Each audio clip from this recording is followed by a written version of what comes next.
Unless you have been living under a rock, in a media blackout, or don't consider a movie art unless some French asshole is smoking a cigarette on screen, then you know that Joss Whedon's take on The Avengers is currently out in theaters. As in the 5 movies leading up to The Avengers, there are bonus scenes at the end of the credits.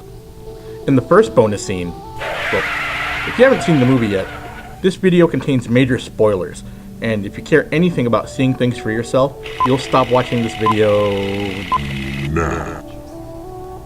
If you have seen the movie, then the first bonus scene left you in one of several states. Oh my god. Is that?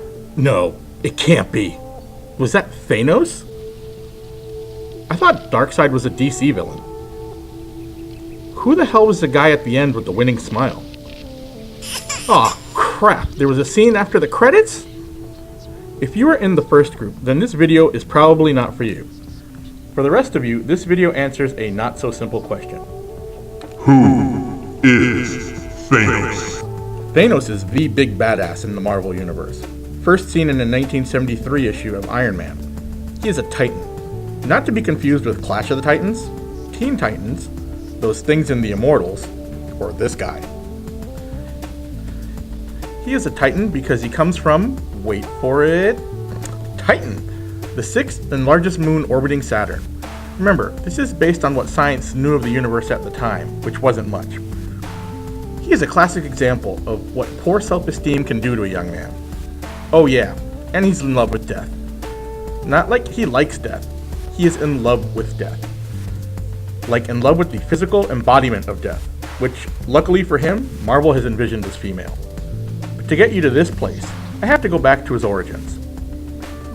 Thanos was born to a race called the Eternals, which are portrayed as creatures of extreme beauty. The Eternals have a cousin race called the Deviants, and unfortunately for Thanos, he was born with the Deviant gene, which means he's not so beautiful. And this gives him the complex of all complexes. He sees himself as a victim. He becomes withdrawn and obsessed with nihilism and death, with whom he falls in love with. This explains the smile on his face in the bonus scene when he is told, to attack Earth is to court death. This man literally wants to court death. This isn't the first time he sees this opportunity either. In his first attempt to impress Lady Death, he gathers an army and kills millions of his own people as an offering to her.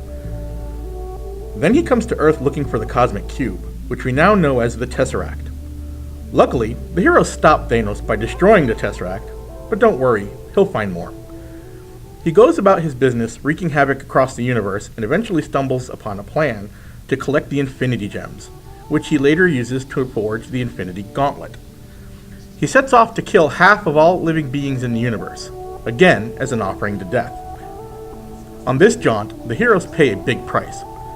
He encases Cyclops' head in an unbreakable airtight box. He turns Thor to glass and shatters him. He turns Wolverine's bones to jelly. Iron Man is decapitated, Spider-Man has his head crushed. The last Earth hero to stand before Thanos is Captain America, who is defiant in the face of death. With one hell of a pimp smell, Thanos shatters the Captain's unbreakable shield and the super soldier's neck, all at the same time. Don't worry, the heroes managed to win. But if you want to know more, you're gonna have to read The Infinity Gauntlet. Thanos' arrival in the Marvel Movieverse is sure to signal big things ahead with the master Joss Whedon at the helm. I'm sure we can look forward to some great adventures in the coming times with The Avengers.